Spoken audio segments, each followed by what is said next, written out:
Hi viewers all of you. చాలా మంది viewers అయితే అడుగుతున్నారండి పార్ట్ టైం జాబ్స్ మీద వీడియోస్ చేయమని. అందుకని ఈ వీడియో అయితే చేయడం అయితే జరుగుతుంది. కంపెనీ నేమ్ వచ్చేసరికి మిల్క్ బాస్కెట్. డెసిగ్నేషన్ వచ్చేసరికి పార్ట్ టైం బైకర్స్ అండి. వర్క్ టైమింగ్స్ వచ్చేసరికి early morning 4 AM to 7 AM. Only 3 hours మాత్రం వర్క్ ఉంటుందని చెప్తున్నారండి. ఎఫిషియన్సీ వచ్చేసరికి మినిమం 40 ఆర్డర్స్ చేయాలి. ఓన్లీ గేటెడ్ కమ్యూనిటీ డెలివరీస్ మాత్రమే ఉంటాయని చెప్పి అంటున్నారండి.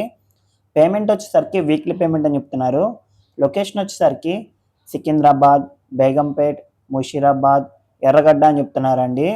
ఇంట్రెస్ట్ క్యాండిడేట్స్ కింద ఇవ్వండి హెచ్ఆర్ నెంబర్ కాల్ చేసి మాట్లాడండి. అలాగే మీ ఫ్రెండ్స్ కానీ మీ కొలీగ్స్ కానీ ఎవరికైతే పార్ట్ టైం జాబ్ నీడ్ ఉంటుందో వాళ్ళకి ఈ వీడియోని అయితే షేర్ చేయండి. మరిన్ని వీడియోస్ కోసం మా ఛానల్ని సబ్స్క్రైబ్ చేసుకోండి. ఈ వీడియో మీకు నచ్చినట్లయితే please like and share and subscribe.